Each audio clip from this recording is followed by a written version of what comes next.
नमस्कार दोस्तों, मेरा नाम चंदन पलवार और मैं आप सभी का स्वागत करता हूँ इस YouTube चैनल में। तो फ्रेंड्स, मैं आज एक ऐसा टॉपिक लेके आया हूँ जो इस टाइम पे काफ़ी चर्चा करने वाला टॉपिक है। मुझे काफ़ी लोगों ने रिकमेंडेशंस की थी कि मैं इस टॉपिक पे भी वीडियो बनाऊँ। तो दोस्तों, आज का टॉपिक रहेगा कि why gold rate is increasing day by day. तो फ्रेंड्स, आप ये जानते होंगे कि जब कोविड-19 पैंडमिक डिक्लेयर किया गया था तब ऑलमोस्ट हर कंट्री ने अपने आप को लॉकडाउन अनाउंस कर दिया था। उनकी सारी इकॉनमी बंद हो गई थी, ऑलमोस्ट उनके जितने भी इंपोर्ट्स एक्सपोर्ट्स थे वो भी ऑलमोस्ट ब्लॉक हो गए थे दोस्तों। और जब कुछ कंट्रीज़ में लोगों के पास खाने के लिए तक पैसा नहीं था, ऐसे समय में जब गोल्ड के रेट्स बढ़ते हैं तो ये बिल्कुल ही हैरानी वाली बात है दोस्तों। तो फ्रेंड्स, ये वीडियो स्टार्ट होने से पहले मैं आप सभी को बताना चाहता हूँ कि ये वीडियो काफ़ी इंटरेस्टिंग होने वाली है, तो ज़रूर ये वीडियो शुरू से लेकर लास्ट तक देखना। और अगर आप इस चैनल पर नए आए तो नीचे दिए गए सब्सक्राइब बटन को प्रेस करना मत भूलिएगा।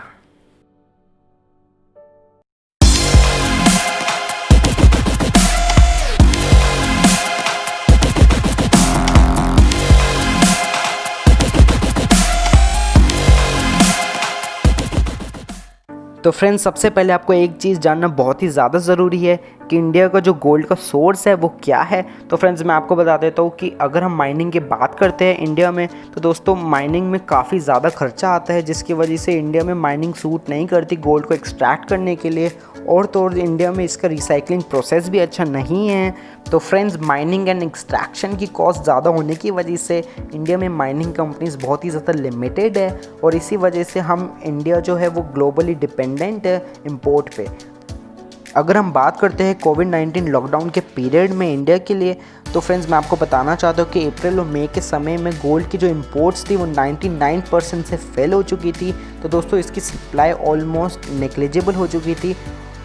अब बात करते हैं गोल्ड की डिमांड के बारे में। तो फ्रेंड्स, मैं आपको बताना चाहता हूँ कि इंडिया में स्पेशली जब लॉकडाउन का समय था तो इसकी जो गोल्ड की डिमांड थी वो ग्रेजुअली ड्रॉप हुई है इंस्टेड ऑफ इंक्रीज़। जैसा कि फ्रेंड्स आप लोगों ने देखा, अगर हम डोमेस्टिक मार्केट की बात करते हैं तो गोल्ड की डिमांड और सप्लाई दोनों ही ग्रेजुअली कम हुई हैं।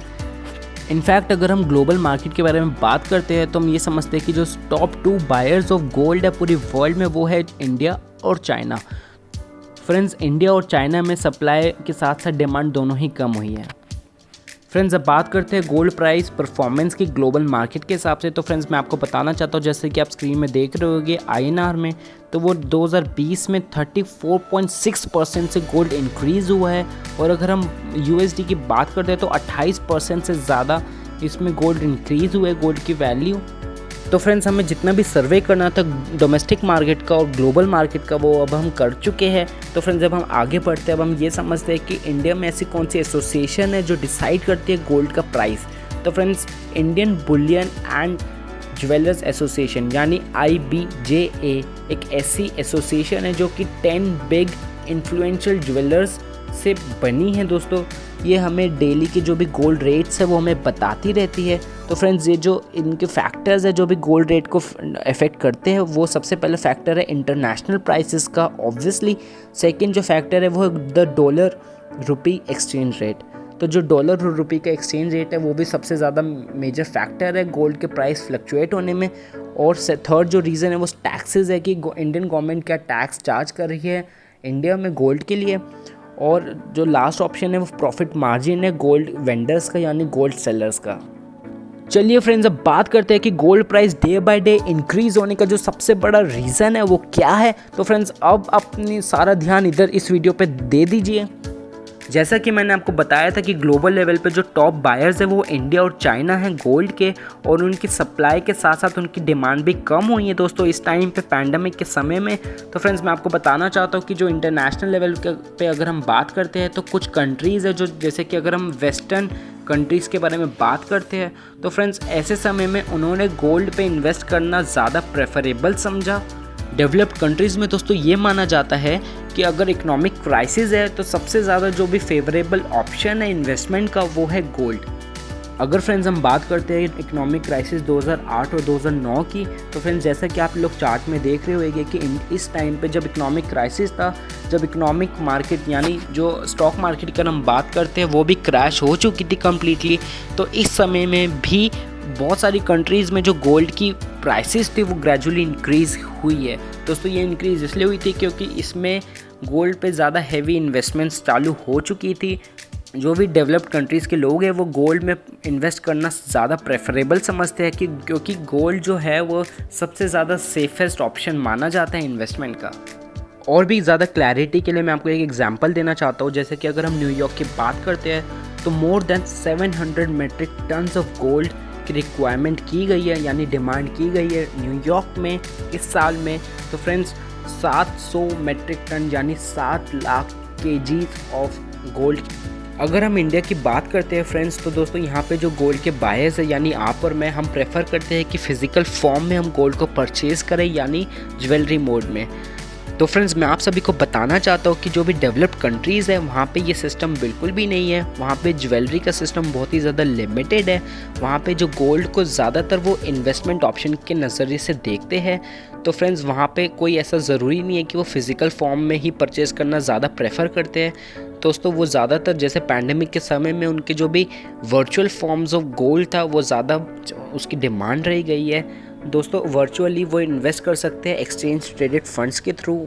तो फ्रेंड्स मैं आप सभी को बता देता हूँ कि एक्सचेंज ट्रेडेड फंड्स जो होते हैं वो मोस्ट प्रोबेबली इंडेक्स फंड्स की तरह होते हैं। वो एक तरीके की बास्केट होती है सिक्योरिटीज़ की जो कि रिप्रेजेंट करते हैं इंडेक्स या फिर सिक्योरिटी या फिर कोई कमोडिटी। तो दोस्तों ये जो इंडेक्स फंड्स होते हैं ये ज़्यादातर लिस्टेड होते हैं और एक्सचेंज में ट्रेड किए जाते हैं और इनकी एक स्पेसिफिक वैल्यू होती है जैसे कि एक सिंगल कंपनी के स्टॉक की। The ETF's trading value is based on the net asset value of the underlying stocks that it represents। इसका सिंपल सा मतलब ये है कि एक्सचेंज ट्रेडेड फंड जो भी फंड्स होते हैं उनकी जो भी ट्रेडिंग वैल्यू होती है यानी जो भी उसका अमाउंट होता है वो डिपेंड करता है उसकी बास्केट के अंदर जो भी सिक्योरिटीज़ है उनके नेट एसेट वैल्यू पे। फ्रेंड्स अगर आपको ETF के बारे में और समझना है यानी इसके बारे में डिटेल में समझना है तो आप मुझे नीचे दिए गए जो कमेंट बॉक्स है आप उसमें कमेंट कर सकते हैं। तो फ्रेंड्स यही एक रीज़न है कि गोल्ड के प्राइसेस इंक्रीज़ हुए एक इकोनॉमिक क्राइसिस यानी एक कोविड-19 यानी पैंडमिक के समय में। फ्रेंड्स अगर आप इन्वेस्ट करना चाहते हैं गोल्ड में तो आप फिज़िकल फॉर्म की जगह वर्चुअल फॉर्म में भी गोल्ड परचेज़ कर सकते हैं इस समय में। जैसा कि मैंने आपको बताया था ETFs यानी एक्सचेंज ट्रेडेड फंड्स में आप कमोडिटी मार्केट में इन्वेस्ट भी कर सकते हैं। इनफैक्ट दोस्तों गोल्ड सॉवरेन बॉन्ड्स भी आ चुके हैं, आप इनमें भी इन्वेस्ट कर सकते हैं। मैं आगे आने वाली वीडियोज़ में गोल्ड सॉवरेन बॉन्ड्स के बारे में आप लोगों को डिटेल में भी समझाने वाला हूँ। आप में से बहुत लोगों ने मुझसे ये भी पूछा था कि सर इस टाइम पे गोल्ड में इन्वेस्ट करना चाहिए मुझे या फिर गोल्ड में इन्वेस्ट नहीं करना चाहिए। अगर हम एक्सपर्ट्स के बारे में बात करते हैं तो एक्सपर्ट्स का मानना ये है जब तक ये इकोनॉमिक क्राइसिस रहता है तब तक गोल्ड के जो प्राइसेस है वो बढ़ सकते हैं। तो फ्रेंड्स मैं आप सभी को क्लियर कर देता हूँ कि इस टाइम पे मैं आपको कोई भी चीज़ एडवाइस नहीं कर रहा हूँ कि आपको गोल्ड में इन्वेस्ट करना चाहिए या फिर आपको गोल्ड में इन्वेस्ट करना नहीं चाहिए। इनफैक्ट दोस्तों पूरे वर्ल्ड में जितने भी एक्सपर्ट्स हैं वो भी नहीं बता सकते कि गोल्ड के रेट्स अब आगे बढ़ने वाले हैं या फिर आगे घटने वाले हैं।